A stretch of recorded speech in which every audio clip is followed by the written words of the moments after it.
Hello and welcome to Birth of a New Dimension. My name is Aurora, and on today's episode I'm planning on sharing some very new ideas, very new concepts that I've just started to learn about myself, or let's say they're newer perspectives of things that I've been thinking about for a long time. So if you will allow me to stumble through this presentation of new ideas, it might not be as smooth as when I share things that I've already thought about quite a lot. But if you don't mind, bear with me. Okay, so up until this point, I have been thinking about and presenting the concept of non-terrestrial intelligence as separated into two basic camps, and those being the beings that use technology in order to support their consciousness in some way, and in order to fly off of the surface of their physical planet, and those beings or levels of consciousness that do not require technology in any way. And, it's just an interesting shift in perspective, because now I'm looking at our present format as, these organic multicellular beings that have one head and two arms and two legs and that live on the planet Earth, as being a fractal microcosm of a much larger being, and that much larger being is the stellar network. Like, I've shifted from seeing the stellar network as something that we would define as non-terrestrial or alien into something that is absolutely a part of our own biology, not something that is separate from us at all. And so, again, allow me to, this is the first time that I've really tried to articulate with physical words. I drew some pictures in order to share my ideas.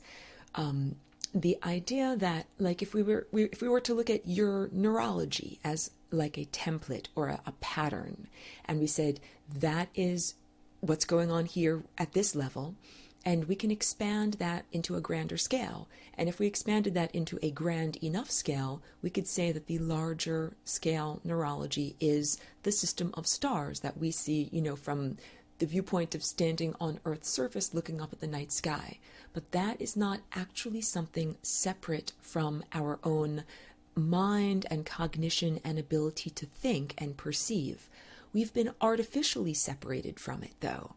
And my new approach and new thought structure tells me that the thing that is artificially separating a cell, which is like you or I, from the larger context within which we live, would be considered a pathogen. Here's the analogy. If I am Aurora, the multicellular creature, and I have a cell inside of my own body that has its own nucleus with genetic material in there, and that nucleus is supposed to be listening to the directives of me, Aurora, like the overarching entity, the whole.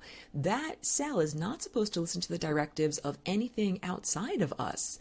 And if it does, if it gets hijacked, then that's usually due to some disease or invader. So that would be like if a virus hijacked that cell, got inside of the nucleus, and change the directive from following that perfect genetic blueprint to following the dictates of the virus, which is basically to replicate more viruses. Or if that material that is in the nucleus were somehow corrupted, by exposure to like a radiation or a chemical, that in a similar way, that cell would not be able to effectively speak with and communicate with the overarching entity that is the whole. So a thing that separates the cell from communicating from the overarching whole would be a pathogen or some form of disease. And I am defining technology in not only on our planet, but throughout our solar system, throughout our galaxy, throughout the entire cosmos. I'm defining that technology as a pathogen. And so, again, back to that primary distinction, and not trying to be dualistic here. If I haven't introduced myself, and if this is the first broadcast you have come upon, oh my goodness, I'm Aurora, and I traditionally say that I'm a walk-in and I'm a galactic walk-in. And I use the descriptive term galactic in order to help you to understand that my consciousness is not terrestrial. And when people ask me, like, Aurora, where are you from? Like, where is planet Aurora? Like, it's a very cute way of saying it, but I'm not from a particular planet. I'm from a collective or a group of consciousnesses. So the group of consciousnesses has members or participants that come from a variety of places, and we also have traveled from place to place. So, to begin with, we're a melting pot of many different varieties of beings. And then you can't simply define yourself by where you come from. Like, if you were born in Brooklyn, you don't necessarily have to keep your Brooklyn accent and all of the values and approaches and culture of that place. You can change and transform. So as we have traveled from star system to star system, believe me, my collective of consciousness has changed and transformed. And when I characterize my collective, it is not like a fascist totalitarian state hive mind where in order to participate you must lose your individuality. No, ahahaha. It is more analogous to the advanced jazz band where you have to audition and you have to be a sophisticated musician that is able to not only play your own instrument but be sensitive to other people's playing in order to be a part of this collection or collective, because we are a harmonious or a harmonic whole. So forgive me, I'm not at my piano right now, but if I were, I would play some music in order to demonstrate what harmony is. The idea that sound waves fit together perfectly, we call it music instead of noise. So the collection of consciousnesses and characteristics and approaches, let's call it like, if it were visualized, it would look like a painting or a sculpture, like a beautiful multicolored polygon. And if it were realized as an auditory or sonic expression, it would sound like music, because it's a collection of organized sound and light waves and consciousness waves. And in order to be a part of that, you don't have to give up all of your individuality. That would be like the worst type of band, like some kind of automaton band of conformity where everyone has to be the same. No, it's not like that at all. It's a band where you have to be a virtuoso of your own instrument. So imagine someone like Jimi Hendrix. I really admire his music so much and enjoy the energy and the spirit that's in there. And, he was a real unique individual. Because the electric guitar was such a new instrument and such a new creation, he took it and used it in his own unique, innovative way. And many, many players subsequently have patterned their own playing on his intuitive, pick it up and dive in type of approach.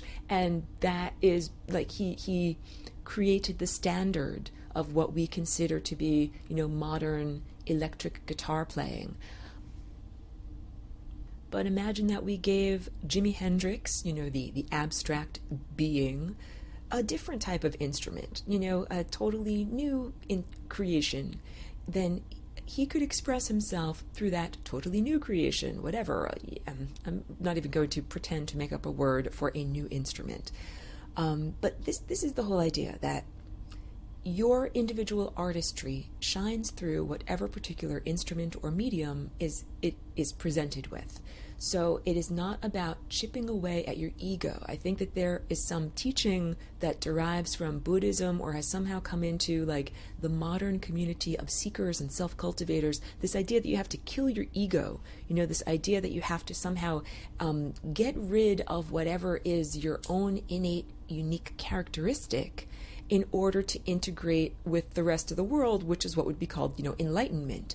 And I'm not here, like a lot of people, I think if they listen to me speak, they might think like Aurora is the devil. Like, no, Aurora is not the devil, because I will tell you to go away from religion. I will tell you to go away from organized religion as it is presented on Earth's surface. Like I've said, that Christianity as it is presented is not leading humanity towards greater levels of freedom. Like that's not giving humans access to their own innate divine connection, to navigate the world and to manifest the realities and, co-create the realities you'd like to be. That belief system is very disempowering and has a lot about giving up your own power and the necessity of suffering. So I've stated why I feel like that is a control system. And there are many aspects of Buddhism, like I've said, on some levels, Buddhism has been a way of standardizing the technology of meditation, and that can be very effective. But on other levels, it can also be a limiting belief system, in the sense that if it says you have to, kill your ego or chip away at your basic sense of self, and I'm saying you don't have to kill your ego, and you don't have to get rid of your physical body. So these are two things. The that I'd like to get across, and we'll get into what ascension is. So the Christian theology says you have to die to go to heaven. And you have this beautiful physical container right now. Like, I don't want you to die. I don't want you to have to die. And Earth does not want you to have to die. And the little tiny cells of your body all agree in unison, yes, we don't want you to have to die. There is a way that you can continue your existence and transform into a higher dimensional state without having to go through the transformative process of death, which actually does not set you free.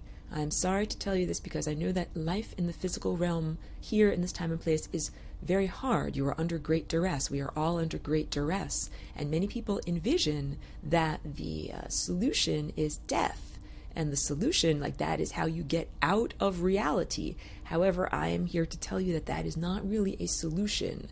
That it's just like you just out of the frying pan into the fire. That is just an endless cycle. And I'm not even talking about between lives. I'm speaking about within one incarnation, the endless number of iterations in the choose your own adventure novel of your own life. How many times you hit the membrane of death and circulate back to the beginning and have to start again, a la the movie Groundhog's Day with Bill Murray, a very comedic but very profound movie that really represents what we are all doing at all times. And Westworld is another good pop culture reference shorthand that I can give to you. It is a retake on the 1970s movie. Now it's a TV show that is very worthwhile. I don't usually speak about, pop culture and things on these broadcasts. It is about a series of clones that are becoming self-aware, and they're recognizing that they have been reused in various storylines, in various different narratives in their lifespan of being a clone, and that they are beginning to remember and understand their accumulated knowledge of every time they die and are reinserted into the story. Instead of having their minds be blanked out, they are now able to suddenly remember the things that happened and maybe make better choices. That is the whole idea, that through going through this endless cycle of iterations, hitting the membrane of death and circulating back to the beginning, that you begin to get a clue and you make better choices. But that is not the original intended approach and format by the architect of this world. Because the architect of this world is profoundly loving, unlike in that TV show where the architect is deeply flawed and kind of a little bit screwed up.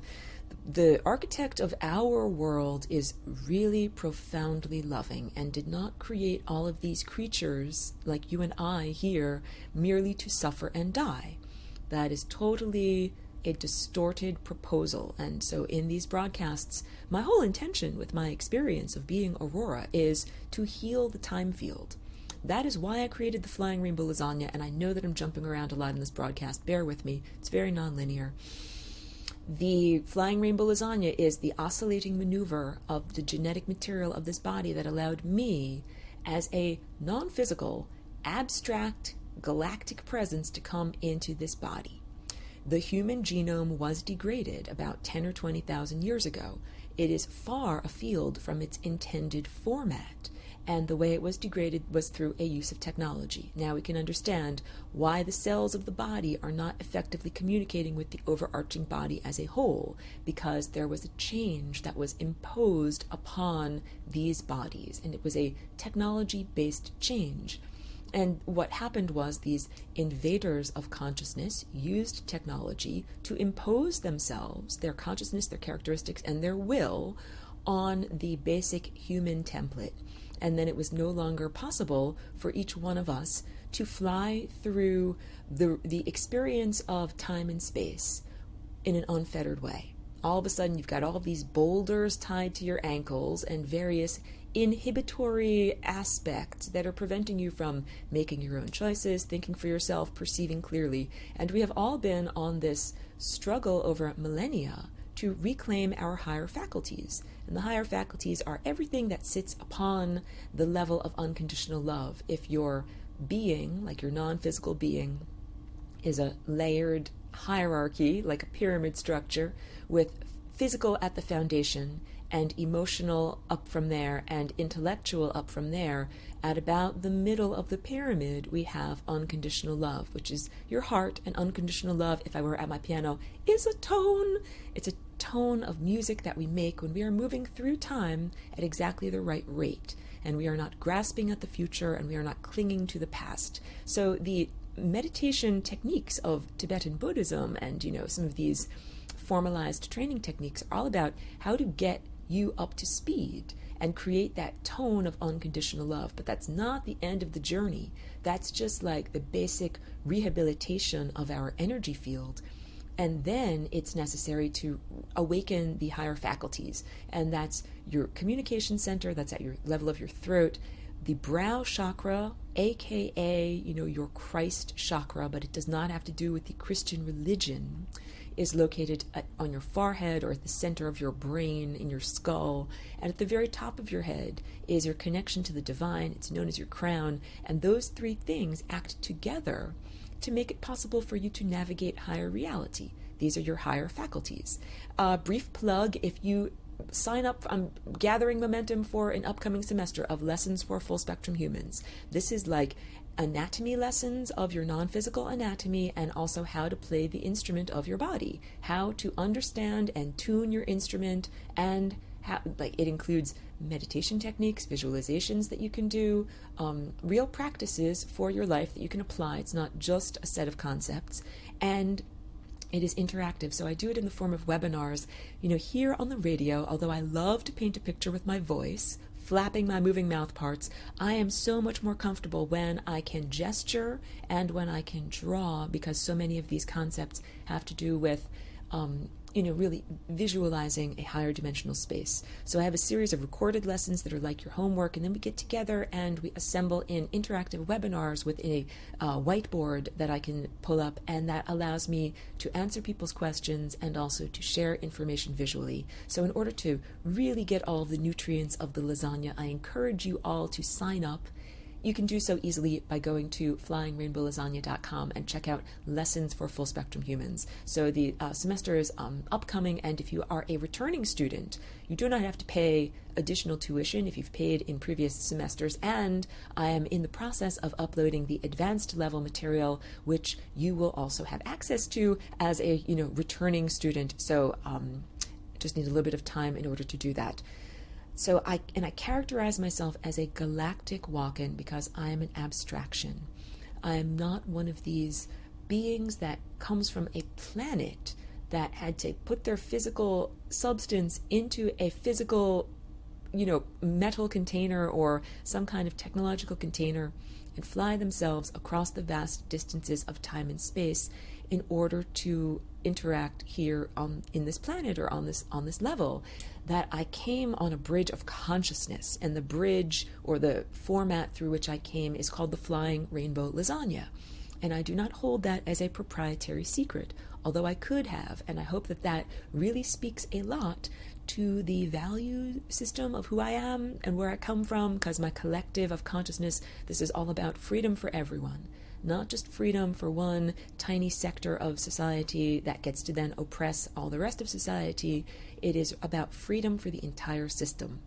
Because if you are in a system where some sector is not actually free to express its own will and its own desires and its own, innate divine connection, then none of you are free. And this is why I came to Earth, that I, am here on a mission. The lack of freedom on this planet offended me. And it's not just that it offended me and I decided to, be a carpetbagger, like I'm just going to stick myself on down there in a body and do whatever the heck I want. It's not like that at all, actually. I have and had a profound connection to this physical structure, to like the creation and, conception of this body, but I was not the original occupant of it. So I helped this body to come into being and to be conceived, but like as an abstraction, on the level of a spirit being. And then the body grew an ego and lived for many years as that story, that narrative sense of self. And then that ego was killed in what I now openly describe as a satanic sacrifice. because the satanic I define as this type of technology that is not terrestrial, and it is not based in unconditional love. Like my collective, my non-terrestrial form of life does not require any type of technology that is not based in love. Everything is done through love. Love is like the gas that makes our car go, and that is just everything that you need to know. If you are ever faced with like an entity, like who are you interacting with, just ask them, like, what is your food source? Where do you get your energy from? And if the answer is anything other than love, love, pure consciousness, then it's probably not an entity that you would wish to interact with, because you have to ask, how are you interacting with me? All telepathy is ideally supposed to be accomplished on a bridge of love. And love is a type of mutual respect. It is about giving and receiving equal amount. In the time field, you're making love to the time field. Yes, we are all embedded within a large living presence that is like a three-dimensional embroidery. The time field is alive. So, the type of vehicles for travel that my collective uses, it's not like getting inside of a car or getting into an inanimate object or getting on board, quote unquote, a vehicle. It's more like making love or being ingested into a larger system. And it is all done through love and mutual respect and, harmonious nesting of consciousnesses. And that's what this broadcast is all about. I had this recent increased understanding about the level of nesting consciousnesses, that the stellar network is really not something separate or different from one's own natural presence. Your presence here before you became acculturated. Pretty much who you were as an infant before you came here and were taught the software program of language. None of us came here with the pre-programming of English or Chinese or Swahili or whatever you speak. We all came here and had to learn first the basic operating system of the human mind, which I have described in the past as being a hacked operating system. And we also had to learn how to communicate with the people around us for basic survival. Because if you have a poopy diaper or you're really hungry, you're going to have to somehow communicate that to the people around you so that you can survive. And if you don't learn to communicate, if you are nonverbal, no offense to anyone, but you are considered to be mentally deficient or not properly developed. And if you, cannot integrate in the human mind with the human operating system, you are considered to be, not fully at the level of everyone else that is here. So it is simply not an effective choice to say, this is a hacked operating system, I'm not going to install it on my computer, because you will not be able to interface with the rest of humanity that is here. I'm certain that there are some very brilliant people that have made that choice, and they are like locked in their own realm. They can't actually express their abstract thoughts or who they are as a person. They haven't developed that interaction. And then the final thing is your ego. Your ego is like the narrative structure of self and the interface, and it's analogous to the cell membrane of a cell that differentiates the inside from the outside. So if you got rid of all the cell membranes in your body, you'd just be a pile of goo, and that's not necessarily a positive thing. If you got rid of all ego structure, you would just have, an undifferentiated sense of energy and awareness that's not necessarily a good thing. In the band, it is totally appropriate to say, hey, you play the guitar, you be Jimi Hendrix, and hey, you play the drums, you be Keith Moon. It's not right if you take the drumsticks and you bang them against the guitar. That doesn't sound good. So we do we need to have differentiation of our instruments. We need to have individuality. My collective is not about conformity and you lose who you are. And that's the whole idea. You don't have to kill your ego. You don't have to stop being an individual. When you connect to the larger network, you do transform, but you don't lose who you are. And it's very similar to, having your own phone and being on a phone network, or having your own desktop and being on the internet. You still have your hard drive, and you still have all of the information and processes and software that is available on your own computer. And you also have access to all of the information and abilities that are available on other people's computers. So now you are beginning to understand your genes are vibrating like a string, they're like an instrument, and you're connected to all of the other genes that are on this planet and elsewhere. The genetic symphony is non-local. So, if someone is unhealthy, they're affecting you. And if someone is healthy, they are affecting you. We are all affecting one another. So literally, I wish for and pray for the profound healing of everyone on this planet, because there's a lot of people in the symphony that are out of tune. And I love all of you. I wish for everyone to be tuned up in your cellular structure and in your thought structure and in your trajectory of consciousness. So just reiterating what I was doing as the primary new realization or refined realization for today's broadcast here. This idea that you as an individual, one-faced, two-armed, two-legged person on Earth, you are not actually separate at all from the stellar network. And this is something I've said on this show many times before, that all of your neurological activity comes from the stars, like all of those little electric impulses that jump across your synaptic gaps. That's all from the stars. All of your bones, your calcium, the heavy metals in your body, that's all from the stars. And all of the food that we eat, like you came here as a tiny infant, you were tiny, you weighed like under 10 pounds, and you had to eat a lot in order to achieve your adult body weight. So all of that is earthly substance that you got around you in order to grow up and grow and develop. Well, all of that earthly substance originated in the stars. It emanated as sunlight and fell onto chloroplasts and was waylaid in its journey but not trapped. So that's the difference. The real loving technology of the world, or the loving system of energy of the world, does not trap consciousness, and it's not against willpower. So these photons came and they were a part of a plant system, and then they became a part of an animal system, and then they became a part of your own consciousness. Or, perhaps you directly ate a plant and it became a part of your own consciousness. Or perhaps you looked at something and a photon bounced into your eye and stimulated your retina and became a part of your own consciousness. You ate light. I eat light all the time, and I speak about that on this broadcast, the practice of sun gazing. That we are all made to ingest light, and the process of vitamin D production in our body is just like a very gross physical manifestation that science can recognize. We are always constantly ingesting and processing light.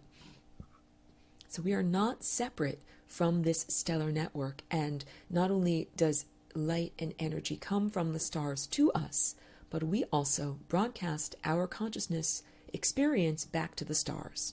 And this is the place where that technological intermediary starts to give us a problem. Because the technological intermediary is not just like I am right now speaking into a microphone that's attached to a computer. That's not the only technology I'm speaking about. And guess what? I'm in a room with a light bulb. That's not the only technology. It is also the technology of language. Like we are using this virus in order to communicate, in order to heal. It's kind of wonderful and amazing in the way that people are using social media to share, effective communications and subvert the system instead of being a slave to the system. But language, when it is not controlled, like your internal dialogue, makes us not effective communicators with the stellar network. Because language is not our true mind. And we are here using this dissonant form of internal communication quite a lot. Because when you're a little kid, they teach you language, they teach you how to read, like spell out words with a little tiny voice in your mind, but they don't teach you how to turn off your thoughts. That's the value of meditation. In whatever form of system of meditation school you practice, the value of it is that you learn to control your verbalized mind and begin to unhack the system, because your true mind is nonverbal. So I'm on the radio here and I'm using my not true mind to express the concepts of my true mind. And usually I feel most comfortable expressing those concepts through drawing and painting and sculpting, and even through gesturing, building models with pipe cleaners and telling people about how things are shaped and moving in that way, that it is very challenging to communicate a lot of these ideas with words. And the stellar network feels the same way. It is hard for the stellar network to get a clear broadcast from your neurology when you are constantly using verbalized language.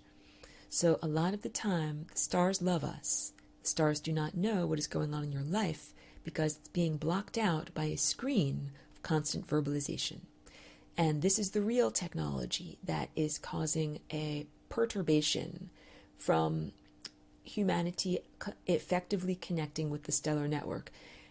We could call the stars God, or we could call them divine. We could call that, system, that overarching entity, as like divinity. And I'm trying to portray it as a very caring being, cares about you profoundly, cares about every single atom and every single electron in your body. Like, this is not a distant, uncaring, cold type of abstract deity. This is a very real, very present, loving, beneficial, divine being that is inside of you on every level. And it is only this false technological construct that has made humanity feel disconnected and has made it so that this very loving and benevolent presence cannot effectively help us to navigate our life, because we were not actually designed to have to constantly hit the brick wall of death and circulate back and try again in every single iteration. We were meant to be able to hit the bullseye on the first time. Like, come down here, you assemble your physical material of your body, and then you ascend. You do not die. Death is the aberration. Death is the thing that is not supposed to be in existence. So when we were created as part of this beautiful fractal, and when I say fractal, I mean the larger version is repeated in a tinier version, in a tinier version, in a tinier version, all the way down the scale, until we get to the level of humanity. That initial creator of the system is very loving and very divine and beneficial, and wants us all to live and to have wonderful experiences, not to be busted up in a variety of different ways and constantly smeared on the membrane of death. The membrane of death is like a waterfall of energy that is comprised of the last moments of your life, the last combination of possible events that could happen to you. And that last possible moment is like, your car driving over a cliff, or, you're dying in a hospital bed, or a bullet is entering your brain, or something like that. Those are all of the worst possibilities of things that could happen to you. The final denouement of your movie. That's not a very happy thing. So there's all these religious programs that tell you, like, oh, that's a very happy, good thing to look forward to, because then afterwards you're going to get to live in paradise, right? That is totally not the right approach. The effective or right approach is, because here's the deal, man. None of your cells want to die. So here's what is illogical on a cellular structure concept, to this religious program of what I'm calling the death cult.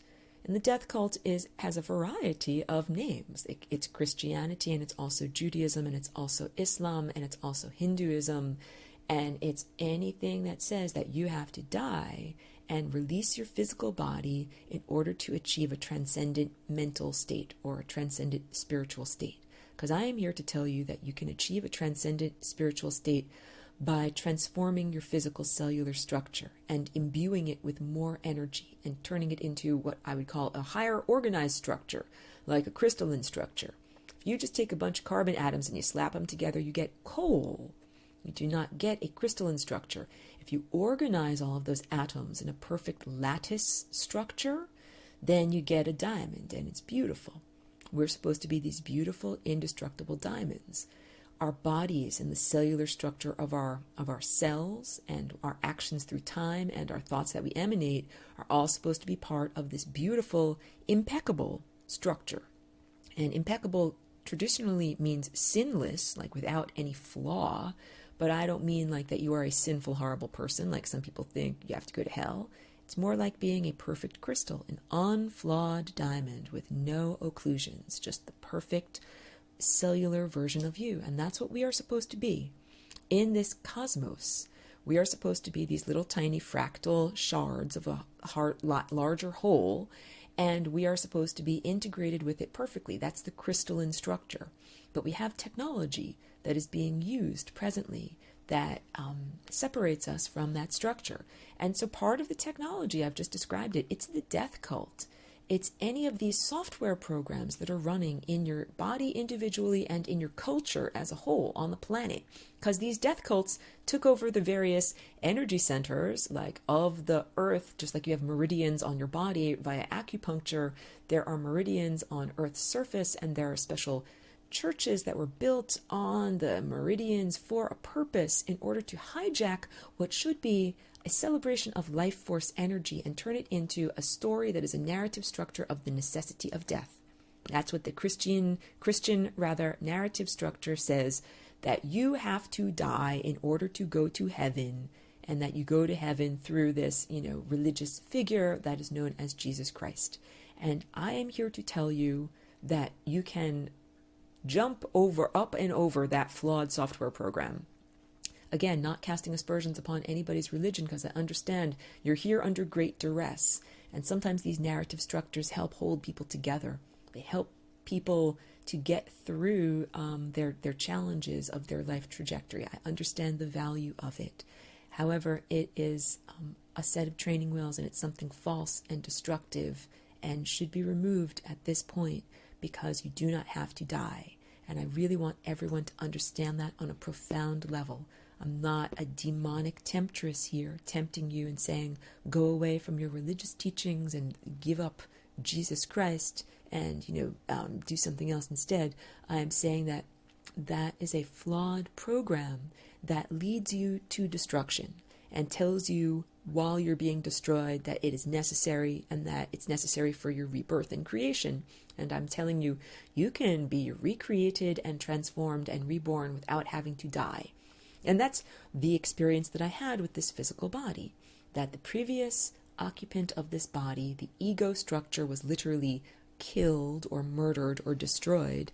And I, as an abstract, non-earthly presence, vibrated the genes in a new format.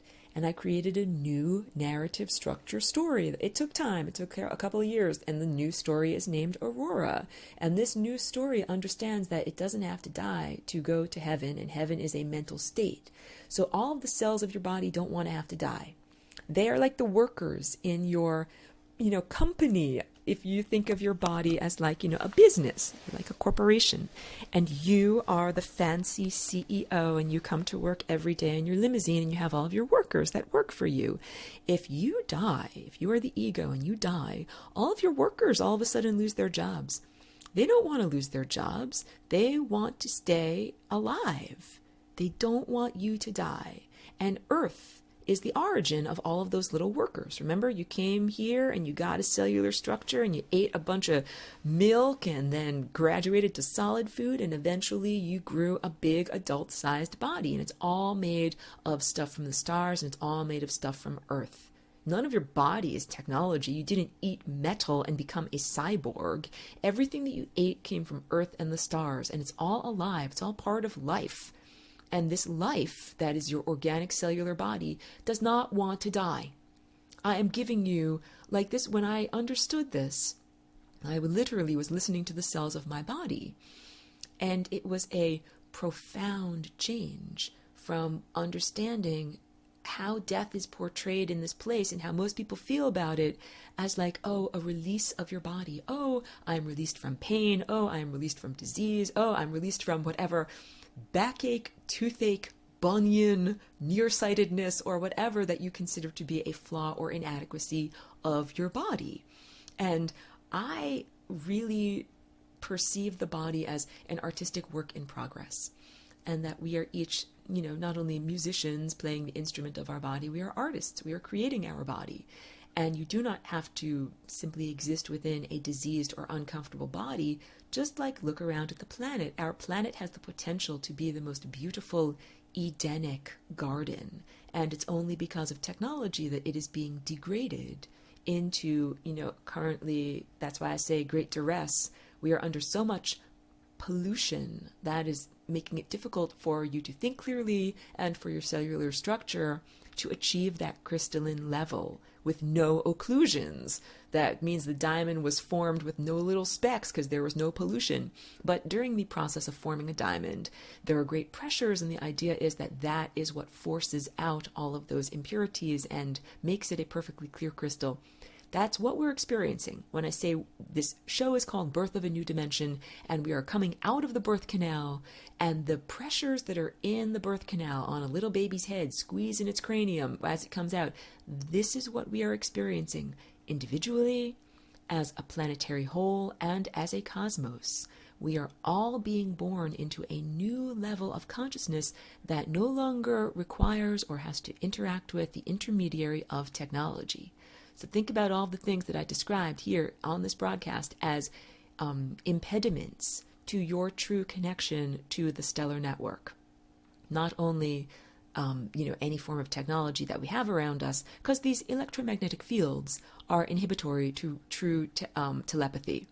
Although they create a type of synthetic telepathy that's now been proven, it is not true telepathy. And just whatever, I don't want to get too much into a tangent, but when I lived in Woodstock, New York, before we had a cell phone tower, everyone there could be on the Psychic Friends network. We could just call out to one another and figure out where we were. We had wonderful synchronistic experiences. And as soon as a cell phone tower was put up in town, it's not just the convenience of being able to call a friend.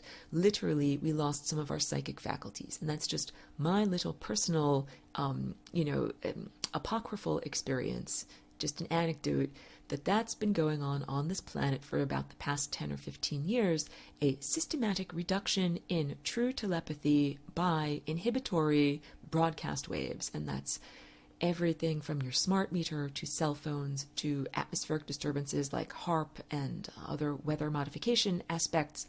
And all of that is meant to inhibit your natural telepathy and your natural thought processes. So how do you ascend? How do we do this? How did we used to do this? We used to do it in a different way than we are going to do it now. Just brief pause. So before our genetic code was degraded and what is known as the sophisticated worldwide antediluvian or pre-flood culture known as Atlantis. But Atlantis was not just one continent that sunk beneath the sea like that old Donovan song. It was worldwide. It was across our whole globe, and the people that were part of that culture were sophisticated in the same way that if you live in New York City in this time and place, you are a sophisticated global citizen where you can buy any product from anywhere around the world, listen to any language, and have access to pretty much anything that is there. Before our planet was genetically degraded and quarantined or blockaded or imprisoned, with all this technology, we were like a sophisticated part of the rest of the culture of the cosmos. So that means sharing ideas and energy across space, sharing ideas and energy across time. And none of it had to be done through technology. All of it was done like the way that we can do telepathy, on a bridge of love. That's what I keep saying, that love is the gas that makes the car go. It is the electricity, quote unquote, or the juice in the wires that makes this real loving apparatus function. And the beings who use technology, to jump off the surface of their planet before they are fully formed and before they are fully sophisticated enough to know where to go and how to do this in a loving manner, what they are doing is distorting the time field.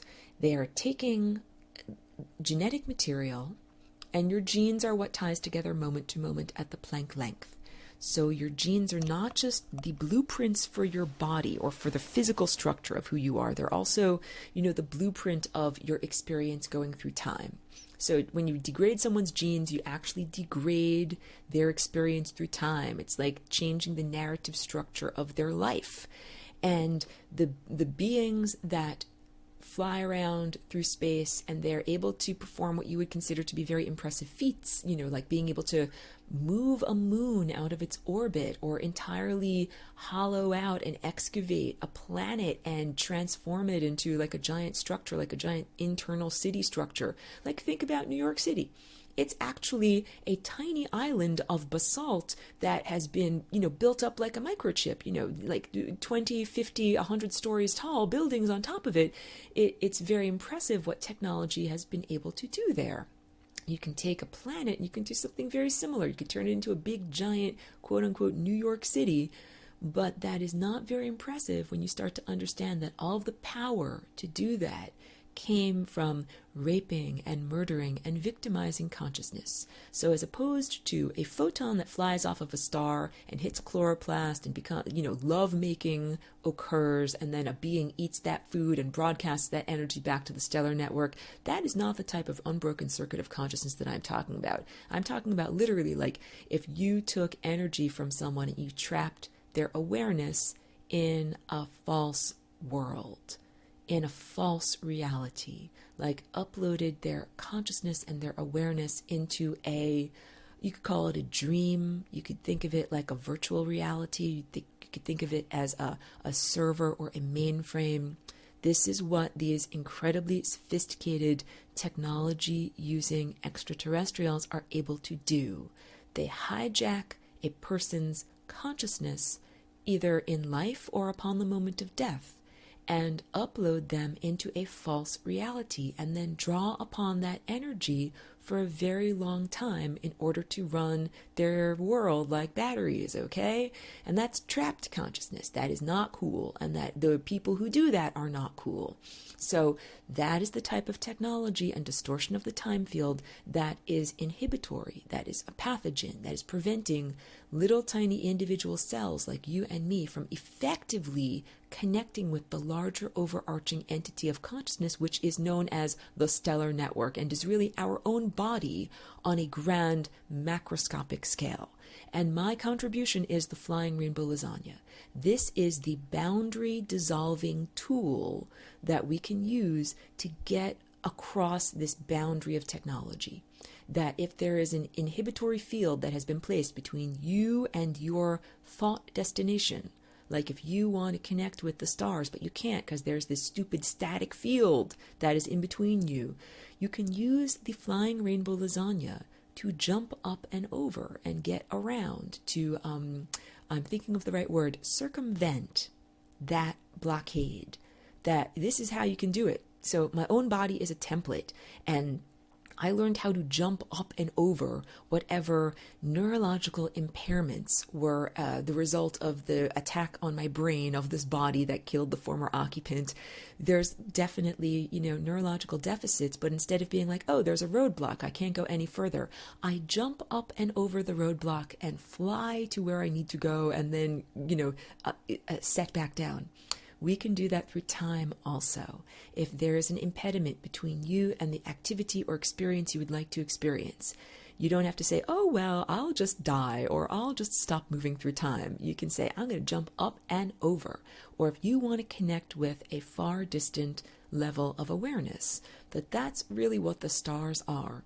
They are ourselves having transcended this level of experience, and they are moving through time at a very different rate, and they have also experienced different levels of time than we have experienced. So, they're at a different level of their own personal development, and we are not supposed to be separate from them and from that. We are supposed to be like a sophisticated, integrated whole. And in order to be part of that whole, the solution is not death. It is not to die.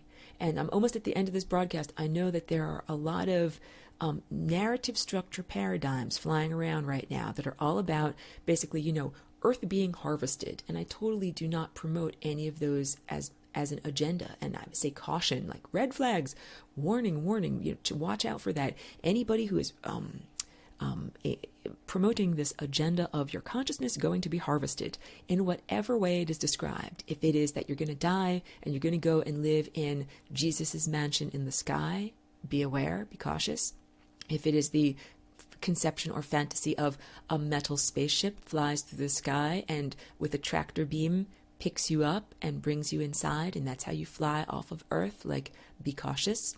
If it is like a Christian rapture, floating upwards and then living in the clouds, watch out for that. If it is more of a new age law of one raw type of material thing where you're going to be harvested, and usually it is portrayed as only the worthy. It's like you are the lucky ones, you're being harvested, and you get to go, to the good place. But it is really a trap of consciousness, like a whirlpool or an eddy where you circulate around endlessly in a cycle like a battery. And guess what? If you're anything like me, you've probably had enough of that in this level of experience, that you've had enough of doing the endless iterations where you die and circulate back to the beginning and try it again and again and again. And that I personally, and hope that you are also, am ready for the new level of experience where we get to drive down the road actually with our hands on the steering wheel and with our eyes looking out through the windshield and being able to fully perceive and control where we are going. If we had that level of control, utilizing our higher faculties, we could all ascend. Oh, P.S., this is how we did it back in Atlantis before our genes were degraded. Everybody ascended. So you came here, you assembled your physical material, you lived for however many hundreds or thousands of years you wanted to in a state of connection with the stellar network. You didn't have to eat physical food. You got all of your energy directly from the sun. You never had discomforts or diseases, certainly. You lived in a state of total vitality and cellular renewal. And when you ascend, your cells no longer have to die. So it's not just like, oh, your cells are constantly renewing at such a vast pace that, it's like the turnover is so fast that you don't die. None of your cells have to die anymore. And this is like we're almost at the end of the broadcast. It's a really great thing to end on. The planet herself, Earth right now, is ascending. And we are all individual cells, like little beings that live on her, just like I have little skin cells that live on me. And if my little skin cells want to come along with me for the magical mystery tour, then they're going to have to ascend along with me. And that means they don't die. So this is another transformation of our basic perception and presumptions. Like when I brush my hair in the morning, it's normal to have a bunch of dead hair fall out and be on my hairbrush. You scratch your finger or whatever, it is normal to see like, oh, look, I'm scratching off some dead skin cells from the outer layer of my epidermis. Our cells are constantly dying and being replaced, and that is considered normal and part of health. When we ascend, our cells no longer have to die. We no longer have to experience, we don't have to experience constantly losing our cells and then having to replace them.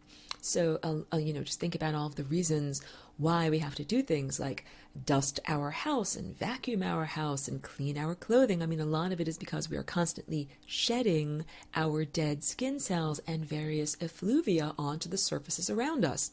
And one of the changes that happens when we ascend, not only do we eat pure sunlight, but our cells don't die anymore.